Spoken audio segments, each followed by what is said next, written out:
Hi friends, ఈ రోజు అయితే మా పాప బర్త్డే అండి. అయితే బర్త్డేతో పాటు మనది స్టిచ్చింగ్ ఛానల్ కాబట్టి నేను ఈ 7 ఇయర్స్లో మా పాపకి ఏమేమి స్టిచ్ చేశాను బర్త్డేస్ కోసం అనేది మీకైతే చూపిస్తాను. మీకు యూజ్ అవుతుంది కదా అవుట్ఫిట్స్ అనేది. ఇది వచ్చేసి మా పాప ఫస్ట్ ఫోటో మెమొరీగా ఉండిపోతుందని ఇందులో యాడ్ చేశాను. ఇది వచ్చి ఫస్ట్ బర్త్డే కోసం అయితే రెడీ చేశానండి. బాడీ పార్ట్ని స్టిచ్ చేసేసి దానికి ఓని అనేది సెపరేట్గా చున్నీ తీసుకుని రెడీ చేశాను. దానికి మ్యాచింగ్ థ్రెడ్ బ్యాంగిల్స్ కూడా ఇలా ఎక్కడ గుచ్చుకోకుండా చిన్న పాపని ఇలా రెడీ చేశాను. ఫస్ట్ బర్త్డే అయితే సింపుల్గానే సెలబ్రేట్ చేశామండి ఫ్యామిలీతో.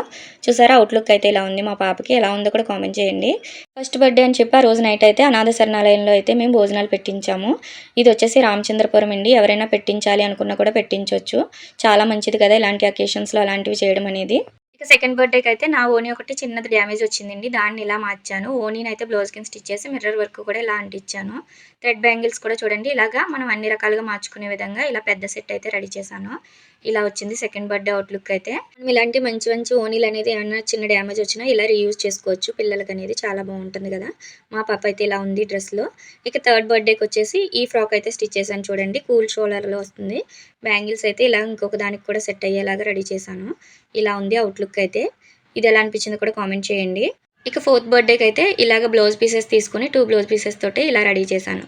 దీనికి తగ్గట్టు బ్యాంగిల్స్ కూడా ఇలా రెడీ చేశాను. బ్యాక్ సైడ్ కూడా చిన్నగా మోడల్ అయితే పెట్టానండి. మా పాప సన్నం కదా మీకు క్లియర్గా కనిపించట్లేదు.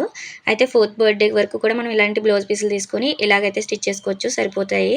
ఫిఫ్త్ బర్త్డే ఫొటోస్ అయితే మిస్ అయ్యాయండి. మీకు ఇంకొక అవుట్ఫిట్ చూపించాలని చెప్పి చూపిస్తున్నాను చూడండి. శారీ తోటి ఇలా డిజైన్ చేశాను. బ్లౌజ్ అండ్ లెహంగా స్టిచ్ చేసి దానికి ఇలా ఓని కూడా మనం చున్నీ యాడ్ చేసుకున్నామంటే లుక్ చాలా బాగుంటుంది. బ్యాంగిల్స్ కూడా దానికి తగ్గట్టు ఇలాంటివన్నీ రెడీ చేసుకోవచ్చు. ఇవి కూడా తన కోసమే రెడీ చేశాను నేను. సిక్స్త్ బర్త్డేకి అయితే మేము మిస్ అయ్యామండి. మా పాప అయితే వాళ్ళ నాన్నమ్మ గారు ఊర్లో ఉంది అప్పటికి. అక్కడే సెలబ్రేట్ చేసుకుంది. ఇక ఈ రోజు వచ్చేసి 7th బర్త్డే. నాకు హెల్త్ బాగోకైతే నేను ఏమీ స్టిచ్ చేయలేకపోయాను. ఇది వచ్చి మీషోలో తీసుకున్నానండి. చాలా బాగుంది. చూసారు కదా మనకి క్రాప్ టాప్ వస్తుంది. అలానే దీనికి ఓని కూడా ఇచ్చారు. ఇది 460కే వచ్చిందని చెప్పాను కదా. నేనైతే కొంచెం పెద్ద సైజ్ తీసుకున్నాను. బ్యాక్ సైడ్ కూడా చూడండి లూజ్ అనేది బటన్స్ తోటి ఇలా మోడల్ చేశాను. మా పాప అయితే నేను ఇవన్నీ చెప్తుంటే తను కోన్ చూపించమంటుంది. తనకి ఇలా కోన్ పెట్టించుకోవడం అంటే చాలా ఇష్టం. బర్త్డేకి కంపల్సరీ పెడతానండి. నైట్ 12 వరకు అయితే పెట్టించుకుంది. మా పాపకి మీ అందరి బ్లెస్సింగ్స్ ఉండాలని అయితే కోరుకుంటున్నాను. చూసారు కదా కోన్ అయితే ఇలా ఉంది. ఈ డ్రెస్ కోడ్ అనేది చివరిలో యాడ్ చేస్తాను. కావాలి అన్న వాళ్ళు తీసుకోండి. పిల్లలకైతే చాలా కంఫర్ట్గా ఉంటుంది. సాఫ్ట్గా ఉంది. ఓనీ లుక్ వచ్చేసి ఇలా ఉంది. ఓనీ లుక్ బాగుందా, క్రాప్ టాప్ లుక్ బాగుందా అనేది కూడా కామెంట్ చేయండి.